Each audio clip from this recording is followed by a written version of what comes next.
On this week's episode of the RAG podcast, I was joined by Peter Hart. Peter is the CEO and founder of Austin Fraser and Austin Vita. This is a 200-person recruitment company that specialises in both technology and life sciences, headquartered originally in Reading and now has 8 locations across Germany and the US. Really interesting episode. Pete has got energy. This guy is fast-paced. You can see how he's grown a business so fast. And he made me want to grow my business, which is one of the things I love so much. But we talked a lot about international growth, how he's gone from the mindset of, 2 guys in a shed, in a garage in Reading, to 200 plus people and looking to double headcount again and keep going. He comes from S3, and I think there's some familiarity in the S3 owners that come out and tend to grow big businesses. But he gives some real nuggets of information and wisdom on how the things you need to think about if you're successfully going to not only grow headcount, but do it internationally, and the reasons why you do it internationally. So I learned a lot personally, and I'm excited for you to learn a lot too. If you've got aspirations for international growth, then this one's for you. So without further ado, so Pete, welcome on the podcast. Thank you very much. Good to have you in. Great to be here. You look excited. I'm really excited. A little bit nervous. No, I'm right. Have you been on a podcast before? First time, but I've actually got my second one next week in Dallas. Really? Yeah. Well, it won't be as good as this. Okay. I'm telling you now. See. Well, look, cheers for coming in. I know we've discussed before the show and you've listened to a few episodes, but I always start with a little introduction from you, but I can never really do it as you will. So for the listeners, will you just give us a quick opening as who you are and what you're up to? Cool. So I'm Pete Hart. So I am the CEO of Austin Fraser and Austin Vita. I've been in recruitment just under 20 years. Had a bit more hair when I started, to be fair. And I launched Austin Fraser about 13 years ago. Wow. Myself and a guy called Derek Simpson. Yeah. Derek's not in the business day-to-day anymore. Sure. He's a non-exec. And over the last 13 years, built the business UK, launched in Germany in 2012, US in 2015, 220 people, turnover about 70 million. Wow. Yeah. Sounds exciting. Yeah. Well, I'm excited to hear more about it. And that international piece is something that not many people get right. So I want to know more about it. Okay. So tell me, look, you said you called him Del, right? I'm not just stepping on it. If you're listening, Del, I don't want to piss you off. But you guys worked together, was it S3? Correct. And what made you start a business together? So we worked together for just over 6 years. Right. And I think, we were pretty close in our time at S3. And I think S3 changed in the time I was there significantly. Lots of businesses do. Yeah. Where were you based? Based out of Reading. Okay. So I used to run the Thames Valley for Huxley Associates, one of their brands. Yeah. And I think, for both of us, when we, on our journey, I think we both had sort of similarities in terms of how we thought it should be done, not just in terms of how recruitment should be done, but also the kind of culture that we look to cultivate, and we felt we wanted to do it a different way. And so it wasn't, I guess, in line with the way that S3 wants it, which is cool. They've been super successful. Was that your first recruitment job, or had you been anywhere before? No, I started in 2000 at the age of 19 as a trainee recruiter at S3. So it was my first job. Wow. Yeah. So how did that go? I mean, I don't want to go into too much detail about that because that's not the nature of the show, but 19. Yeah, I was pretty young. I mean, to be fair, at school, I didn't particularly enjoy school. Right. I didn't really see the benefit of what I was learning in class that would help me in my future. So as soon as I could get out of the education system, I did. So there was no interest in university? No interest at all. And I tried civil engineering for a little bit, realised that sat in a room of engineers, pretty quiet, pretty dull, wasn't for me. Applied to lots of sales jobs. And to be fair, didn't have A-levels degree. So not many people look past that CV. But I got a phone call from Huxley.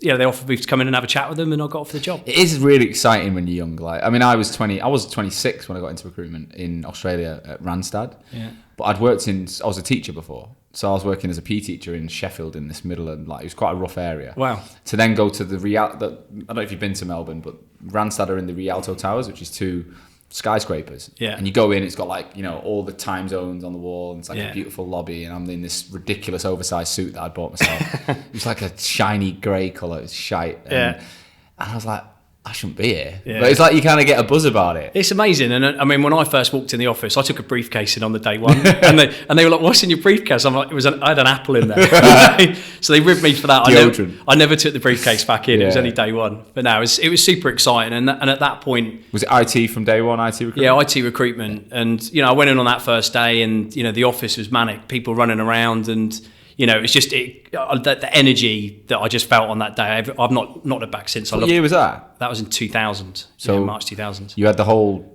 .com bubble piece going on, and the market was crazy. The year after, obviously 9/11, things changed. But to be fair, we didn't see too much of that out in the Thames Valley. We had quite a lot of commercial. So were you and Del? Were you in the same team or just in the same office? So Del joined a year after me, and pretty much every job I took, he took my jobs. He was like me a year later, and so kind of as I progressed through, he naturally took my roles from that point onwards. So what can you remember the day when you had a chat and you said we're going to do it, or thought about it? Well, we were down the pub having a pint, and I think classic. Absolutely. And look, so Del's got 4 kids, I've got 3 kids, so I think we've always been pretty family centric, right? And so in the office that I ran, and Del was kind of number 2 in command at that point. We were always kind of really engaging with our staff, made sure that actually family's first, because we're kids pretty young, so we really valued family. And I think as we saw our kind of careers progressing,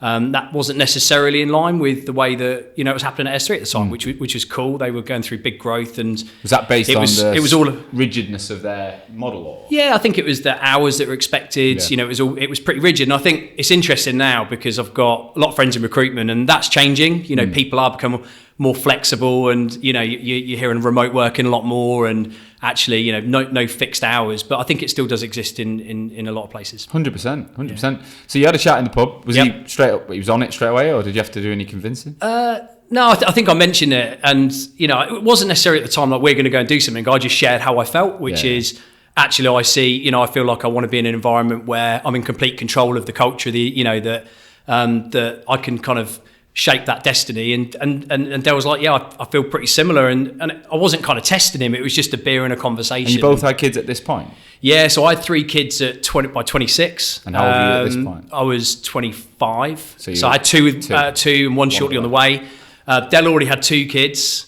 And again, our thirds were born a month apart. Wow. He went on and had a 4th, but I'd already lost all my hair. I was like, I'm not having any more. Has he got girls as well? Or? He's got 3 girls and a boy, and I've got 3 girls. Yeah, wow. So we're pretty surrounded. Are they close? Are the kids close? Yeah, they're all really close. Yeah. I mean, me and Del are good friends, but we don't socialise at weekends or every weekend together. But we're good mates. So the kids have been on to Cornwall together and stuff like that. They all hang out. So that's quite not risky, because I imagine you've been putting money away and planned it or whatever, but to do that with such responsibility, like most owners of recruitment companies, like when I started, for example, or when I was late 20s, I didn't have any, I wasn't married. I waited till I bought a flat in London with my recruitment money to then go, right, now I'm planning for the leave. And I hear a lot of people quite similar. Yeah. They do it in that jump period where they know in a few years shit's going to get serious. Yeah. Because you were already there. So did that not go through your head, or did that worry you at all? I think I'm a confident person, so I'm confident in my own ability. Yeah. Like when I need to knuckle down, I'll knuckle down. And I think that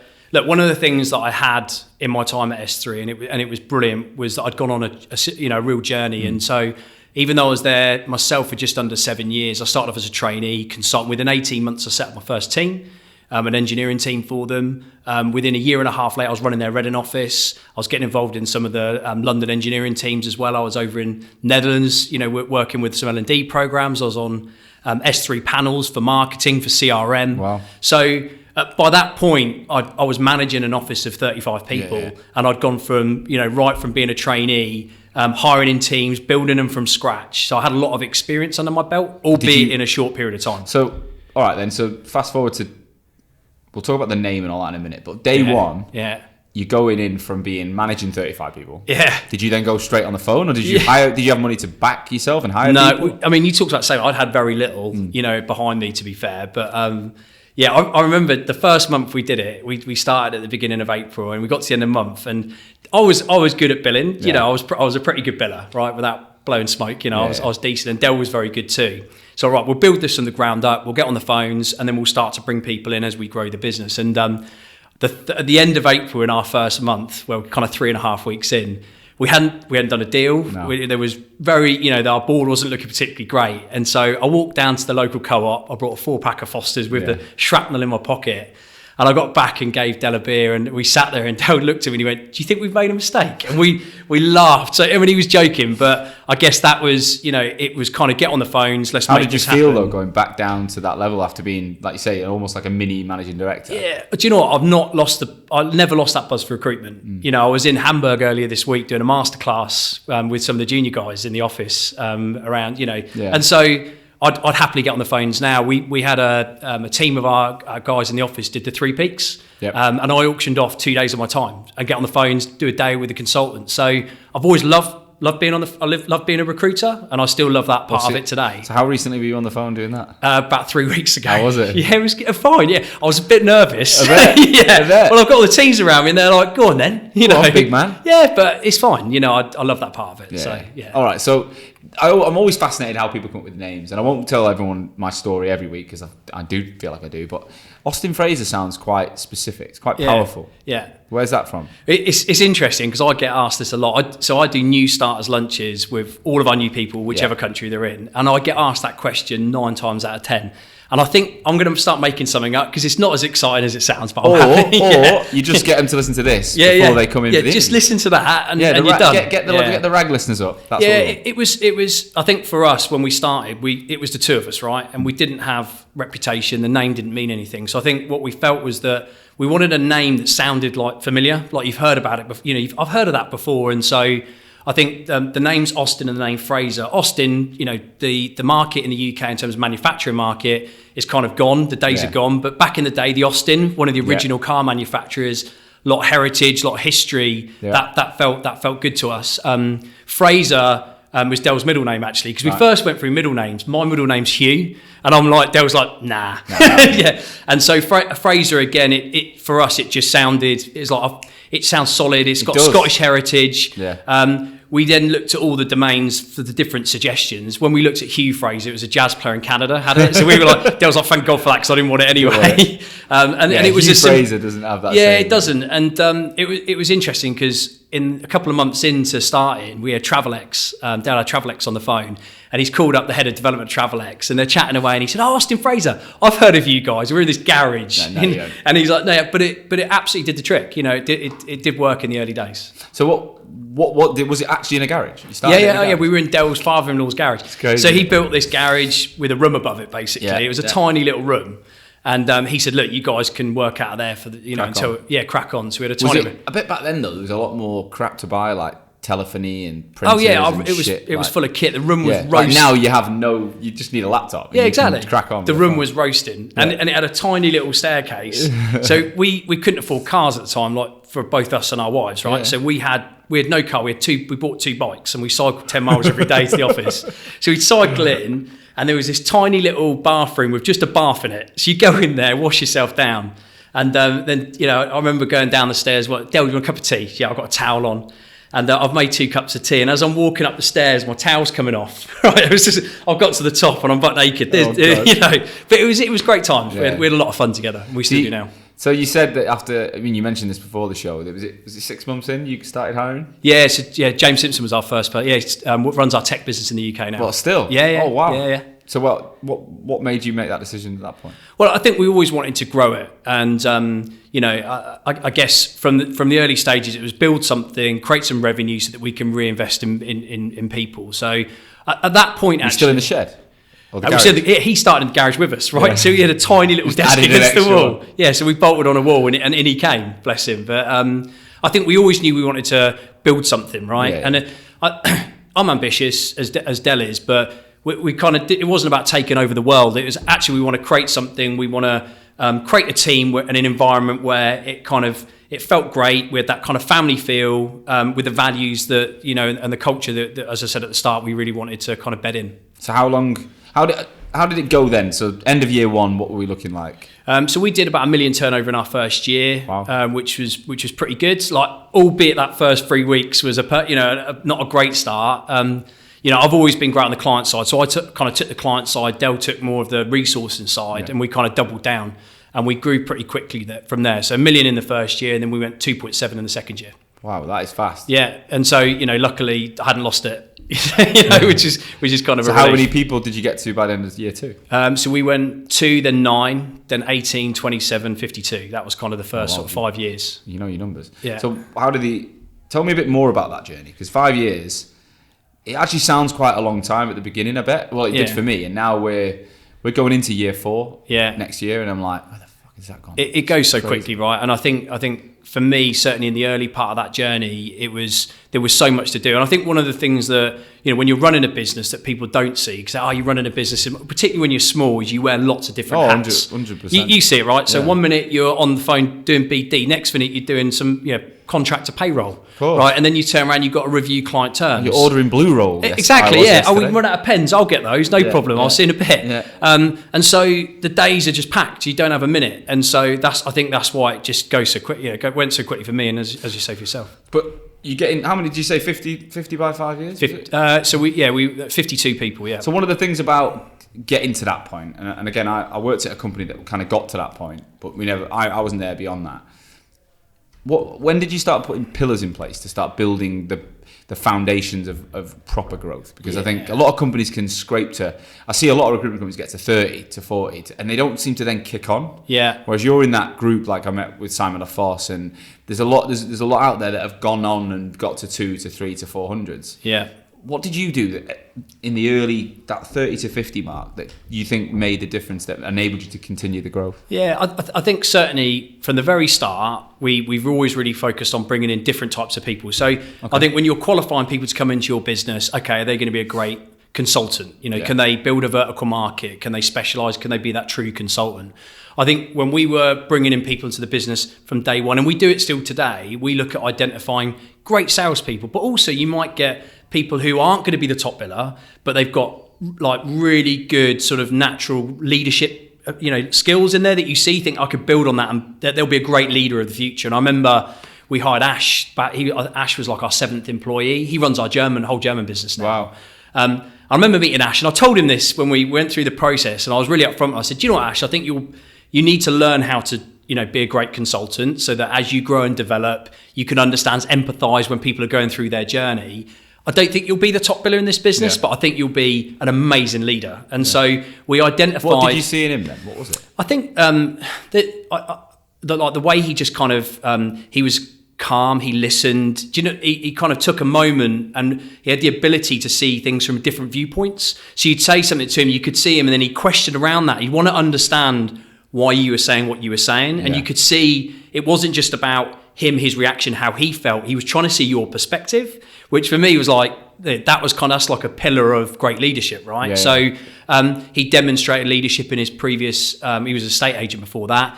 He was a great estate agent. He then built an office. He was really successful. So he had real good examples of where he built his team out, what was important to him. And I think, so as we grew the business, we knew that actually we needed different types of people. But if you want to go past 30, 40, 50 people, you need pillars. Yeah. And I think, okay, it's great having leaders or potential leaders in your business, but then you've got to be prepared to develop them, train them, back them. Because the difference between a consultant and a leader, they're like 2 different jobs. Yeah. You could go and do something in a different sector. It's that different. Yeah. So I think there's 2 parts to it. So how did you put the leadership pillars in place? Was it specific, like L&D and all the rest of different core areas? Yeah, so we were 2.5 years in, and we hired our first L&D consultant, stroke manager. So we were very early on to bring in, before that, I was L&D. And actually I was really comfortable because in my previous role, I'd done a lot of development. I wrote the training program for Thames Valley Huxley office, which I worked on over the few years. I was doing all the leadership and management development alongside the central services L&D,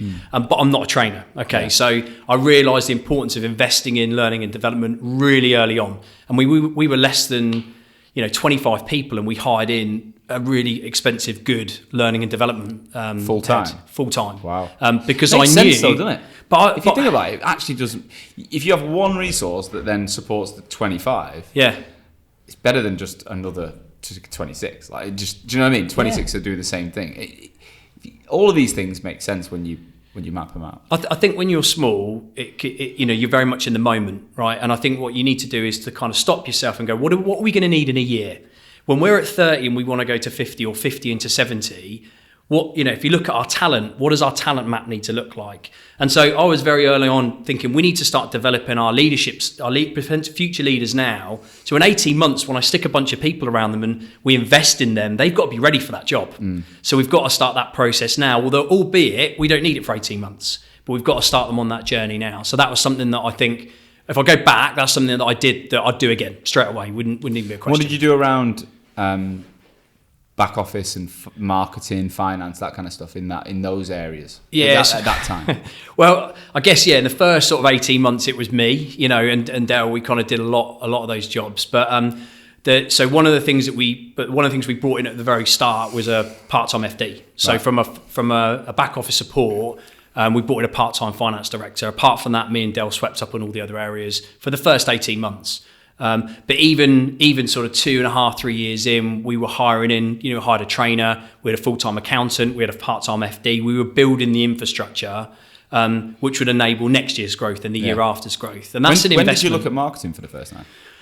Oh, so that would have been in 2012. And yeah, we hired our first person in 2012. So how many years is that after? So that's 5 years, yeah, which is far too late. And to be honest with you, it's taken us a long time to really get our head around marketing. I think you've got a really strong brand. I see your stuff out there, and the big Austin Vita launch has been great. I really, really, really think there's some great work been done. But you are not alone in that front. I mean, there's one of the reasons we're doing is because across the market, it's just been neglected. I think we politely say that there's probably a ratio out in the industry right now of about 50 recruiters to one marketeer in an agency. Yeah, I think it's probably more like 100, to be honest. Absolutely. Especially with the bigger boys, they got there. Whereas now you see lots of smaller businesses investing in it earlier. Yeah. Like we brought, JJ was our first hire. Mm-hmm. So creating content every day was something that actually people would have been like, what are you doing? But we're a marketing agency, but we had to live and breathe it and do it properly. So you reached 50. Was that when you launched the Munich office? Yeah, so we launched Munich in 2012. All right. So what was the need for international expansion? Yeah, because some would say you're doing well. Crack on. We were doing really well. I think it's interesting when we hired our first person, James. I mentioned. I think Del said to me at that point, like, we have a responsibility now. When you said we wanted to get married, have kids, we're paying a salary. Like that's really important, right? So. Not that we didn't take it seriously from the start, because it was our own families that we were supporting, but it's a different thing when you start to hire people, right? You have a sense of responsibility, and you want to make sure that that you're secure and that you're able to continue to grow and pay people and so on and so forth. So I think for us, from day one, risk management was something that we evaluate and took really seriously. Hence why we hired a part-time FD, someone to look over our shoulder to make sure that we were financially compliant. All of our commercials stood up. And I think for me, Munich, there was a number of factors why we went international. The first factor was that risk. And I feel that, I've always felt that when you're in a kind of a local economic environment, politically, you're at the mercy of things that you can't control. We look at Brexit at the moment, right? None of us can control what's happening there. And so the UK market is affected by that. And so I felt back at that point, I don't like feeling that we're kind of almost, I was there around 9/11, when that all kicked off, and obviously the banking crisis in 2008. But for me, I didn't like the fact we weren't in control of that. So I felt actually if we were working in two, microeconomic cycles, yet the world's a smaller place. Markets affect other markets, but we were in two microeconomic cycles. We could play our chips, and when one was growing really quickly, we could invest more in there. Did when you the other recruit the flips. same markets, like for example, same tech roles, just two countries, or did you? We played around with it a little bit. It was all technology. We looked at the different verticals and stacks, but very quickly we honed in on what we knew. That was definitely the case. At the time we went out there, we don't do SAP, but we went out there when there's a big SAP market. Let's try and do SAP as part of our offer. But it was clear to us very quickly the market is different to the way that we work the market. So we reverted to what we knew very quickly. And what was it like? What was the first year or so? It was interesting. So Jacob, who's our chief revenue officer now globally, he went out and set up our Munich office. So he went out basically 5 days a week. He's going backwards and forwards in London. Really? And he was out there for 5 years. He did that for 5 years. And so Jacob was out there full time. He was pretty young at the time, but he'd been with us 2.5 years. I saw massive potential in him. He really wanted something bigger. So I was like, cool, you want an opportunity? He's like, I'll do that, I'll take that. And I knew I could guide him, mentor him with my experience. So I was out there every other week for a year and a half, working with him. Very quickly we realised we didn't quite realise what we got ourselves into, if I'm honest. On a Sunday, another can of Foster's, but I flew in on the first day on a Sunday. Shops aren't open on a Sunday. There was nothing to eat, just for a start, and it was very different. So tell me about it. What were the main differences? So I think we're in Germany specifically and Munich. Germany is almost like, in terms of culture, very different in different parts of Germany. Munich itself, I think it was just so different to what we were used to culturally. So the way that people engage with you, or in the UK we work the market in a certain way. We got success from that, so we took that blueprint. We'll go and do it in Germany, and I think that very quickly we realised that one size doesn't fit. We can't take our model and just simply slot it in. No, it just doesn't work. So there were things that very early on we realised that we needed to spend time. What was the problem with it? Were you pissing people off, or too aggressive, or what? I think, like direct sales approach. Like in the UK, you would call a client, never spoken to you before. They go, oh, cool, and if you had a good enough reason, they talk to you. In Germany, even if it was for a reference, they're like, sorry, I don't know who you are, I've never heard of you, I'm not interested, And there was a lot of doors being closed where we weren't used to that. Yeah, and was it how do you evolve and adapt to that? So I think, for us, having me and Jacob out there was great because we could breed that culture, but we hired in locals, some with experience, some without experience. And what we really did was we listened, first of all. So we, for the people we were bringing in who had experience in Munich, okay, some different sectors, some in the sector, we would get their opinion and say, cool, so how could we approach business development? What could we do to mix it up a little bit? Building our candidate networks, what other ways would work? It's more FaceTime, real connections, etc. And so what we did is we did a lot of listening in the first 18 months. And we really tried to adapt our blueprint and the way that we approach the market. So when you pulled yourself out of that weekly or bi-weekly trip, what did the office look like? So at that point, we would have been at just coming up to 20 people, but the recipe was working. Yeah. You kind of, for me, it was then about scaling that business up. Okay, let's continuously improve. Let's not think we've cut it and we've made it. But what we found is that what we were doing, we were getting success from. So I felt really comfortable.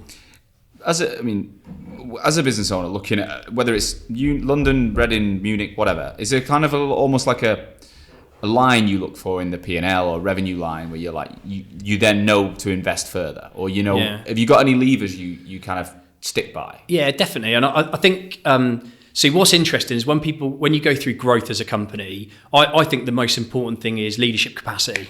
Yeah, you can throw lots of people into a team, but if the leader in charge of that team isn't ready, they're not skilled, running a team of 4 compared to running an office of 20, and the journey between there is very different.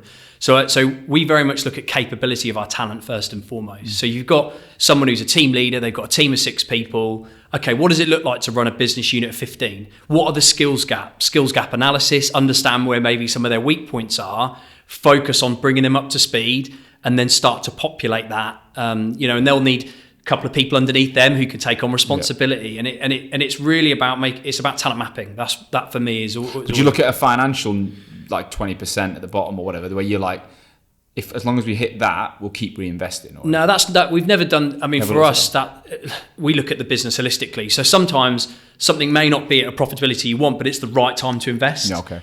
So if that market's going through a growth, you may go, actually, we're happy with a lost leader over 6 months, but looking across the whole business, it's in a healthy position. So that's something that we don't specifically look at, or it doesn't certainly. We consider it, but it doesn't really doesn't hold you back. Nah, it doesn't. So how did it go from there? Was that 18 months just Reading and Munich then? Correct. So the next move was 2015, so 3 years later to Austin, Texas. Right. And then you were back in Reading full time at that point? I was still going to Munich kind of, every few weeks, a couple of days here, a couple of days there to help Jacob, have someone to bounce off, be a kind of coach and mentor. But I was pretty much down to my sort of 3 or 4 days a month. And why Austin? Why Apart from the name. Yeah, it was, it's interesting because in the year before 2015, so actually it was December 2013, we have an annual sales meeting every year. So we fly everyone in and we do kind of a company vision, where we're going, what's going on, where do we want people to focus the energy, and then we have a bit of a party, it's our Christmas do as well.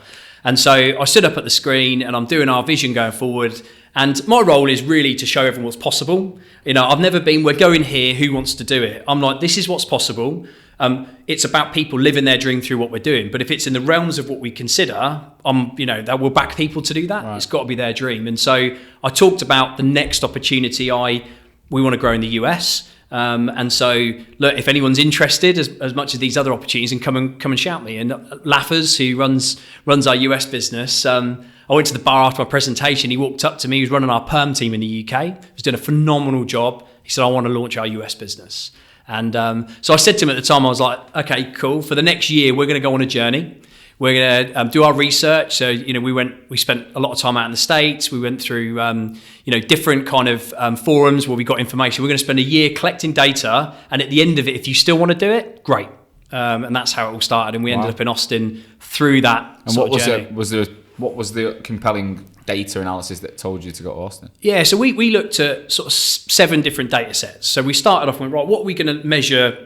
Where do we want to go? How are we going to measure that? And I think for us, staffing industry analysts, by the way, for anyone looking to grow their business, engage with those guys. Yeah. They're amazing. And what we did is we took that data and chopped it up. So there are things like size of market. So if you go, right, what's the big, and you go, well, New York, go to New York.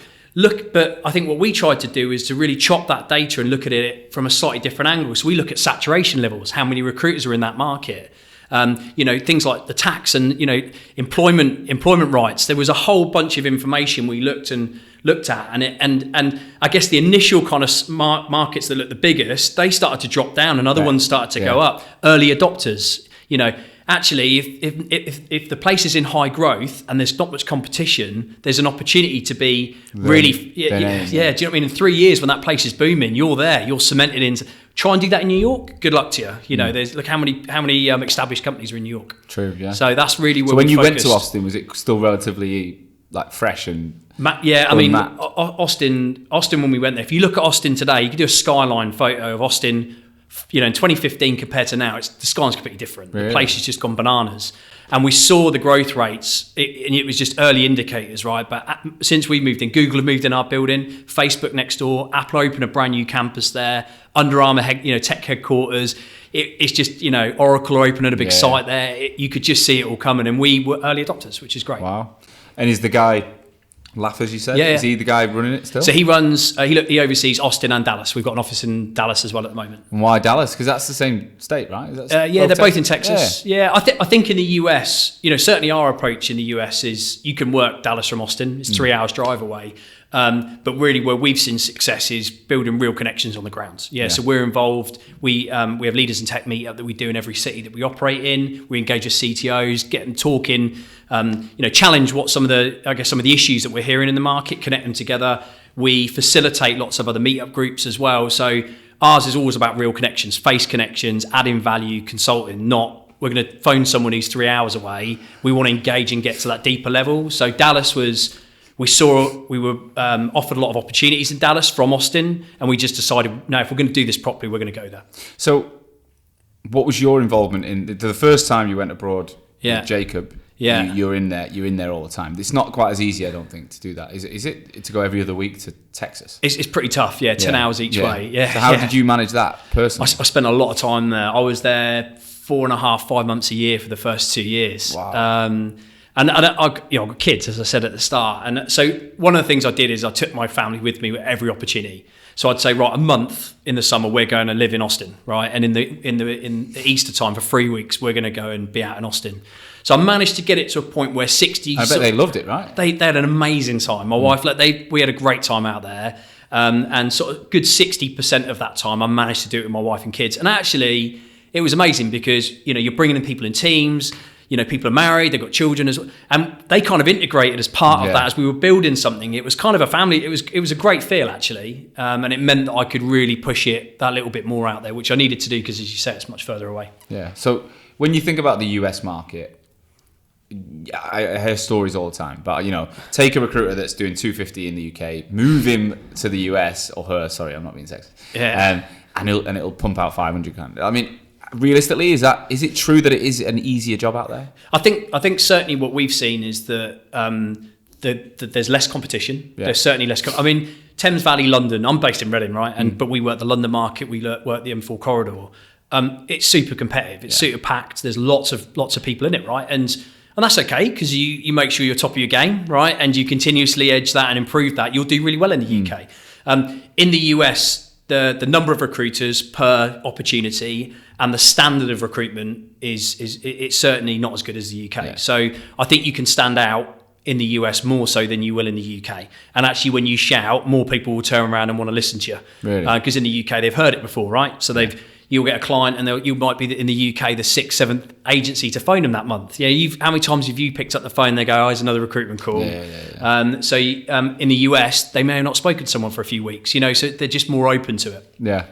So I think it's certainly from a competitive perspective. And did you see that? Did you see the billings, the fees, everything was slightly more? Yeah, well, per head. Did you see that there's a difference? I think one thing I would say about I can only speak for technology. We've just launched a life sciences business in San Diego, but that's new, so I can't comment. Within technology specifically, the salaries are much higher. So a software developer in Austin or New York will get paid significantly more than one in London. Really? And even if you don't up your rates, let's say you charge 20% fee for a permanent placement, you apply that 20% to the UK, your person in London compared to New York, and the fees are just that much bigger, right? So it's from that perspective, for the same process, the same effort, you get a bigger fee. As a consultant, you bill a bigger fee. So Austin is now pumping. Yeah. Dallas was the next, or what was the order? So we went. We went Austin, Denver. So Denver was Colorado. Denver, Colorado, then Austin, and then most recently San Diego. Right, and then is that all the offices now? That's the four in the US. We're 3 in Germany. Munich, Berlin, and Hamburg. Yeah. Really? Yeah. Same reason, to get localized. Yeah, our approach is really about real connections. I think certainly I see the digital explosion over the last 20 years, right? So it started with job boards, etc. Then it went LinkedIn, Zing.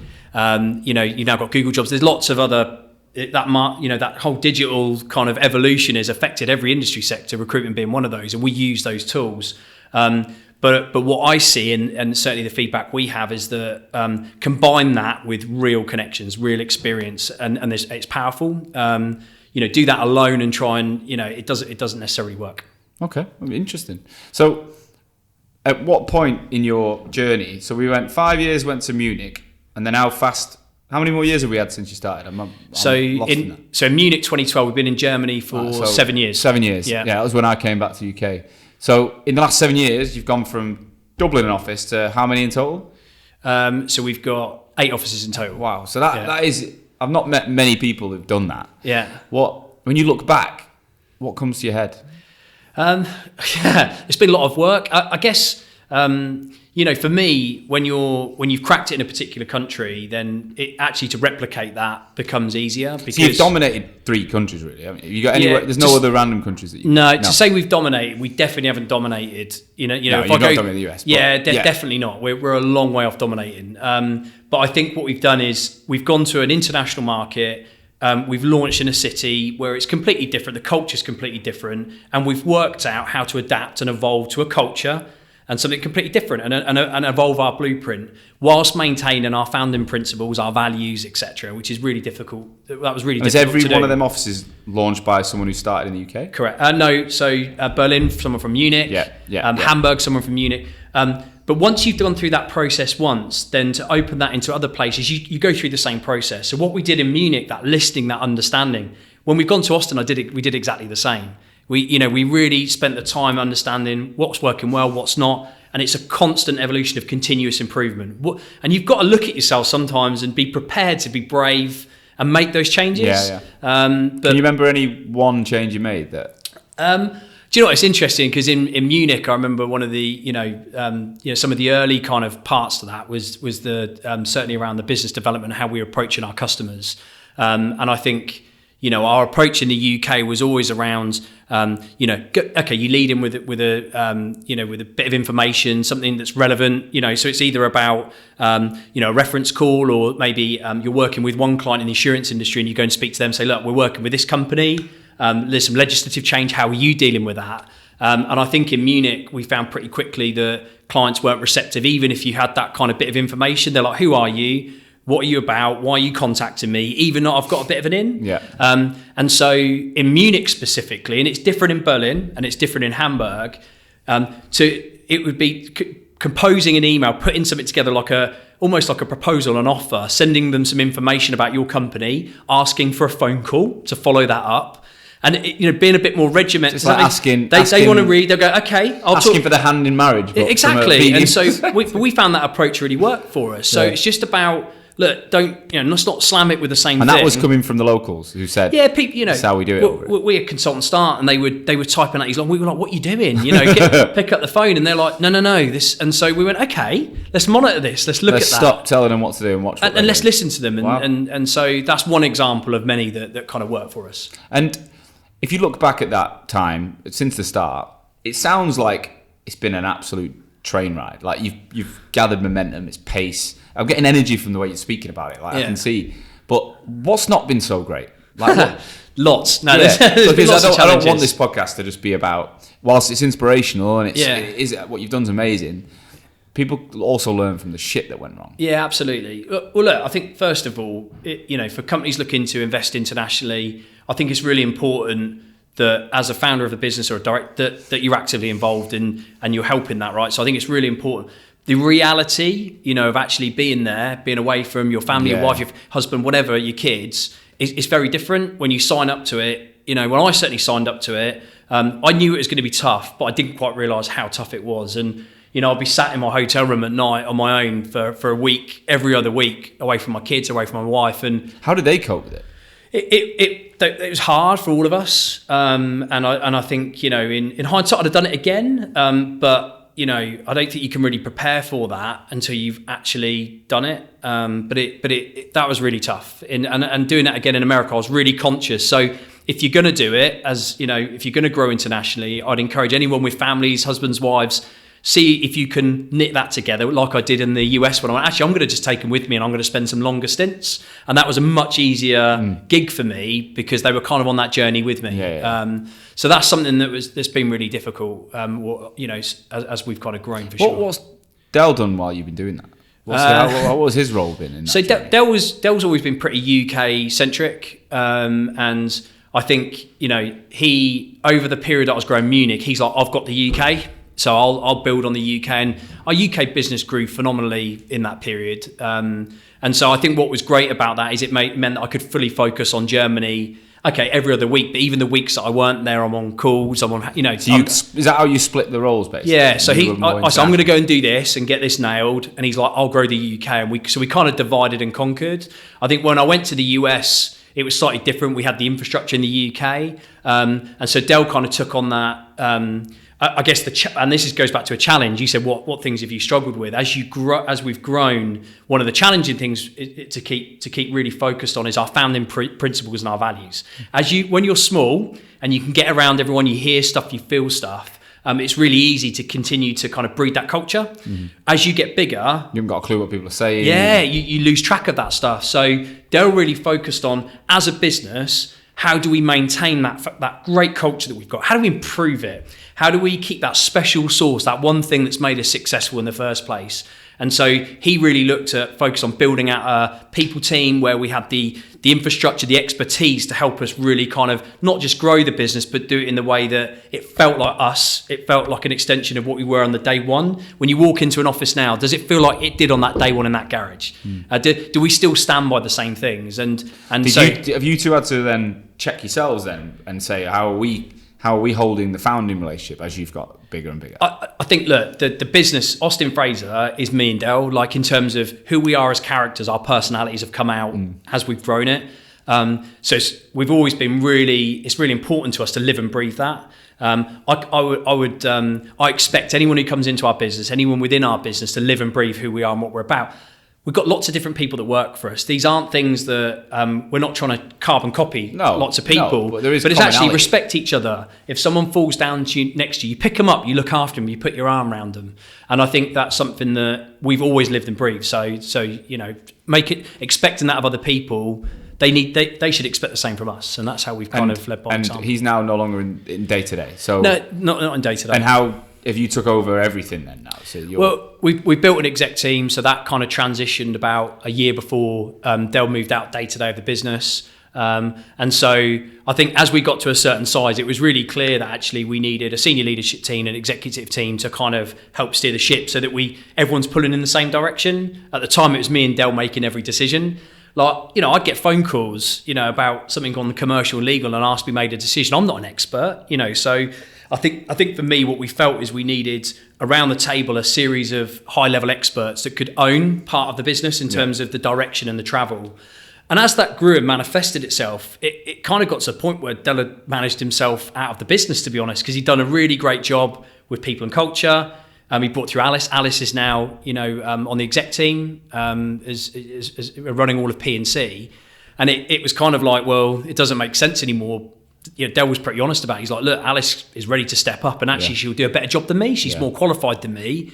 So it's time, it came to that natural point. Which I think is definitely. Is that strange for you two? No, I was with Del this morning. So actually, I've been on the hunt for a little while for someone outside the business. I was on the hunt for a little while for someone outside the business who could challenge me, to question me, to hold me to account. Yeah. And I met a number of people, some really great individuals, but I didn't really connect with that one person that I felt comfortable with fully. Del's always been great for me because we always laugh, but I'm the accelerator, he's the brake. Yeah. So I'm like 100 miles an hour and he's like, whoa, have you considered this? Yeah. He'll challenge me. We've never fallen out. We've got a great relationship. So I'm like, can you be that guy? Can you be the person that holds me to account? And so we meet regularly and he'll question what I'm doing, how I'm doing it in a way that I get to the answer, but he'll ask me the right question. Right. So how's your life right now? Outside of work, and you've got these kids. You said your kids are at high school. Yes, I've got say 3 girls are 16, 14, and 12. So they're not really kids. They're teenagers. They're all grown up pretty quick. So too quickly, to be fair. My life outside of work, is pretty steady actually. I think the weekends I like to just have a bit of time out, and I live 10 miles outside of Reading in a little village, right? I've got a little dog, Cocker Spaniel. So at the weekends, I'm out with my dog trying to find a local pub. I'm taking the kids out. I'm hitting some golf balls. So I'm pretty chilled. Are you switching off the phone and family time? Yeah, I think I'm getting better at that. It's funny. I was in Cornwall last week, and I said to the girls, digital detox, no phones. And I'd made up a little bag of stuff for them, like craft stuff. And my 12 and 14-year-old loved it. My oldest one, she wasn't happy at all. So the difficult thing we have is trying to get the phones off the kids, not off me. I can switch off, My wife, well, she doesn't listen to this. I always laugh about it. She's not listened to one episode, so I can say what I want. I'll know if she's listening because she'll hit me. But she used to say, like, when I started Hoxo for the first 2 years, she was like, you're just in your phone. Like, I come home from work, I was in it. Now I feel like it's the other way around, and because she's got PT clients and she gets home at like 9:30, but then she's always scheduling tomorrow and chatting to people that are calling in sick or pulling out. I'm like, get off your phone, digital detox. And I was saying to you before, like I got a puppy this weekend, which is a pathetic decision really, because I went for breakfast, Googled some dogs because they were outside, and I was like, could we go and look at one local? Yeah. And then 10 minutes later, we're in some house in Loughton and we bought a French bulldog puppy, and. I don't know why the fuck I've done it, but I can also see that it's a bit like what you said. Like at the weekend, I'm out in East London, Essex, and having a dog, having people around you that can take you away from work. Yeah. I think it's really important because you can get too ingrained at times. I definitely think so. And look, don't get me wrong. I work a lot. I work a lot out of hours and etc. But you've got to find something. You've got to find things that take you away for that moment. Certainly, it's walking through the countryside, welly boots with a dog. That's great. Just take that time out, have a breath. I started to play golf 2 years ago. It's been like one of the best things. 4 hours of just nothing. Yeah. And actually, you're with a few mates, you're having the crack, getting around the golf course. That's been a massive outlet for. I'm rubbish. Yeah. It's one of them. Golf's a frustrating game though, because you can play all right and you can hit one ball and the whole day is gone. Yeah, exactly. You just lose it. Do you know what? I'm getting better, but I reckon since I started, I spent more on golf balls than the rounds themselves. But it definitely. So I think finding something outside to just to get you out of that moment for a period of time is really super important, because you're passionate about your business, you want to grow, you're doing all this international stuff, you get calls coming in at all hours. You need to get that time out. It's really what things important. Like worry you now? Like I look at you and I think, right, you're successful, 200 staff, 70 million turnover, you must be financially stable. Yeah. You could sell the business. There's so many things. You've got great kids. Everything's like in what keeps you up at night? What makes you worried? Or is it not like that? No, do you know what? I don't think I'll ever. I think there's always something that I say keep me up at night. But I think for me, I look at our people, and I really the reason I get up in the morning, the reason I go to work, is helping, and I get a massive amount of satisfaction from seeing people succeed, people doing well in our business. And there's a great example. We've got Alina who started in our Munich office from the Ukraine, was learning German, couldn't get the opportunity. We gave her the opportunity. She went consultant, senior, team lead. She couldn't even get a visa to go out when we had a Vegas incentive 2.5 years ago. We just got her visa, just opened up our Dallas office. Really? And that girl's worked extremely hard to get to where she's got. And that's what I get up in seeing people succeed and go on their journey is what I love. And that's not changed? And no, 100%. No. That's what it's all worth it. Do you know what I mean? That's one of the things that really gives me that satisfaction. So what I worry about, when people are going on that journey and it's tough, Alina's go out to Dallas, it's pretty lonely. Do you know what I mean? It's a long way. And we've got loads of examples in our business. It's making sure, the thing is, are they supported? Have they got everything they need? Are they okay? And so I spend my time now, I was in Hamburg this week, I'm in Dallas and Austin next week. It's checking in with people. Yeah. Have you got what you need? If there's something we could give you to help you, and I think that's really important. And that's the thing that, as it grows, it gets quite hard to get around, but I still manage to do it. Yeah, you got to make that time for your people to make sure that they're not isolated, that they got the support, they've got the love, encouragement, and also they know you've got their backs. And I worry about that stuff. I'm constantly checking in with people. It's something I do on a regular basis because it really worries me. Well, everyone's different, right? Like, you get people that you can look at them and there's a problem. Yeah. You get other people that'll just tell you, then you get the people that keep it quiet. Absolutely. And you'll always get people like that. And it's about, I've made those mistakes, 100%. Yeah. I've tried to treat everyone the same, and it's worked once, it'll work again. I've been definitely guilty of that. Yeah. And trying to get people to think at the speed you think, and then being frustrated when they've not caught something up, but forgetting that they've got half the experience, or do you know what I mean? Yeah, absolutely. It's about I think a lot of recruiters recruitment owners come from a successful billing background. It doesn't necessarily always translate into leading people. And absolutely people. No. So what's next? You now sat here with a very stable, very good business. Yeah. You're motivated by these people, but what does the vision look like?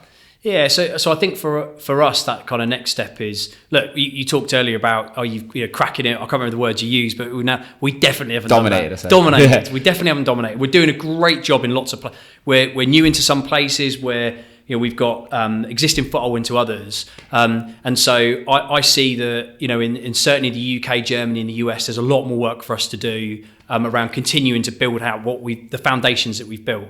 Germany's. You look at the size of the UK, look at the size of Germany, look at the size of the US. There's lots of markets that we're not touching at the moment. Are you going to stick to those three countries though? Certainly in the short to medium term. And really what we're looking to do is to continue on that journey of providing localized support, really embed ourselves in the communities. But when we've gone out and started into new cities, the feedback I get, I've gone leaders in tech events where we got CTOs there, or different events. I'm in one in Austin next week. Is the difference that we're making on the ground? That's what gives, that's where it all becomes worthwhile. And I look at us bringing something different into each of the cities that we grow into. So it's regionalising in our three countries and continuing to build out those city teams. Do you have more offices, more people, plans? Is there a growth plan that you're trying to hit? Yeah, so I think, in the next certainly 12 months, we don't plan to open up any more cities. We've just launched San Diego. We did Hamburg earlier this year. We did Dallas last year. We've done, so on and so forth. Right. In the last 2 years, it's been a bit mental. And so actually what we've got for the next 12 months is bit of calm. We're investing in more people, development. So leadership, we're investing in development across the board. We're adding additional headcount to our existing cities. You talk about marketing, and that's obviously your specialism. Marketing is something we're heavily vested into, and we really want to nail, which we haven't done yet. And so expansion to other locations for the next year is not going to happen. Beyond that, it certainly will. And why Austin Vita? We've not spoken much about that. Why did you come up with this new brand? Yeah, so So Tom originally kind of launched our life science business out of Austin Fraser and some time ago, and built a UK team. We've got a German team. We've just launched San Diego, and I think what became really clear to us is that being a technology and a life science recruitment company, when you're talking to an audience, what's important, right? You'll be able to answer this better than me. You're Right? talking my language now. Yeah. But what is really important is it's relevant. Yeah. It's engaging, and you take people on a journey. It's not, we're going to send you something and next month we'll send you something different. I think what's really important is you connect it together and you build that story and you engage people, right? And then you open up that and you get people talking within that community, right? And so to do that through one brand that's technology and it's impossible, right? So you caught me there saying it at the same time. So and I've said this so many times recently, like if you take even a 5-man recruitment company, if their markets are really different, you're screwed from a marketing perspective. Your brand is so difficult. Whereas if you can niche focus, like you say, you can do technology in a city where all these roles fit together some way, your brand can make an impact. Whereas if you're like, I spoke to a client the other week who was 28 staff and they had 5 divisions. One was, they're not even remotely connected because they've just hired an experienced recruiter and bolted them on. Correct. So they've got HR. No, that's what he said. He said, we just hired a good guy. I was like, but that's what I mean. It's and correct, he's built they've all got a team of 2 or 3 and that's about it. Yeah. And he's like, I can't, like, how do you create one tone of voice, one message that stands out? You can't.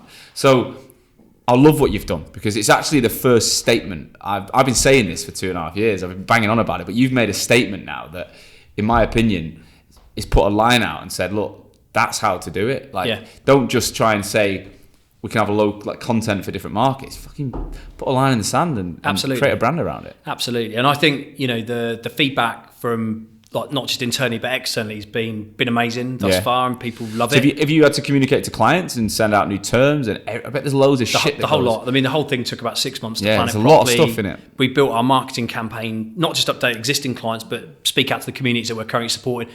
But what it's doing is you can see the momentum that's already built. So it's been absolutely the right decision. Yeah. We're really chuffed. Well, look, I think I've got what I need. I mean, look, I've really enjoyed it. You've got energy, you've got pace. I can see the business continually growing. I'm getting redder and redder as I'm talking. I love it. What my final thing would be, right? The audience I'm talking to are either typically recruitment owners of small to medium-sized businesses. I mean, anyone, but I know for a fact based on the messages that we're getting. And then there's a lot of people that haven't started yet. So if you were going to give them a couple of nuggets of information, some absolute Peter Hart wisdom, what would you, top 3 things they've got to think about to grow? For new people coming into it? Either new owners or existing owners that are at the early stage of their journey. Yeah. So I think the first thing I'd say is like, in terms of bringing the people into your business, set the bar high from the start. Okay, don't compromise. Del always said to me, whenever we interviewed anyone, he'd say, if there's any doubt, there's no doubt. So you come out of a final interview and you go, well, you go, no, straight away. So understand when you're bringing people in, what are you looking for? Be really clear. Yeah, not someone who supports the same football team as you. I quite like them. Do you know what I mean? We'll get on really well. Actually, what competencies are you looking for? You know, don't you, though? When you really get that, you just know. You walk away, you're like, yeah, I think it's really dangerous I think gut feels really good because it gives you've got an instinct, right? But I think what's important is that you don't just jump to, you have to go through the process of understand the competencies you're looking for, test them properly. Yeah. And so I'd really urge people to spend the time to make sure you know exactly what you're looking for and you go through that process each time, keep the bar super high. Because when you're trying to build your business to 10, 20, 30, 50, whatever that number is, you need to build it off a solid foundation. And if you've got the right people in at the start with the right culture, the right competencies, you can build that and continue and build around those individuals. If you don't get that right from the start, you're 2 years in and you're trying to change that out and you're just treading water. And I think, certainly I've seen over the years, lots of recruitment companies who have struggled. Yeah. And I think that urge to take people on, you can make quick decisions and jump people, take the time. It's the most important thing you can do. I love that. What else? Have fun. Do you know what, life's too short, right? So I smile a lot. I'm energetic. I love doing what I'm doing, but have fun on the way, right? And give people that sense of get them out of their skin. Make sure people are enjoying it and you're enjoying it as well. Because if you're not, what's the point? Yeah. I wouldn't want to do it otherwise. So just enjoy the ride and see every opportunity as an opportunity to learn. There's a challenge. It's hard, it's difficult. That's a great opportunity to develop yourself and learn. So do it with a smile on your face and encourage people to do that around you because, it's life's too short. That's what it's about. Well, look, absolutely. Thanks so much for coming in. I hope the audience, I'm sure they'll absolutely love it. Yeah. Well, are you happy for anyone to contact you and ask any questions? Of course, absolutely. LinkedIn's the way, right? Yeah, LinkedIn's not yet. Awesome. We'll tag you in everything. But Pete, Thanks so much. I can't wait to see the journey. unfold over the next few years. Austin Vita, the whole piece, we'll be watching it. All right. Cool. Thank you so much, guys. Thanks again for listening to another episode of The Rag. Hope you enjoyed it, and if you did, please do what I've always asked: is get on LinkedIn and share, comment, make some noise. Let's get as many people in this industry listening, because the more we get people listening, the more they'll learn. And look, the industry is only going to grow if we're all committed to supporting each other, in my opinion. Also, if you're listening on the iTunes store, then please do give us your rating and comments, because it does allow Apple's algorithm to get us out to more recruiters, and that's what it's all about. I'll be back again next week with another rising star or high achiever in the recruitment space. So stay tuned. See you then.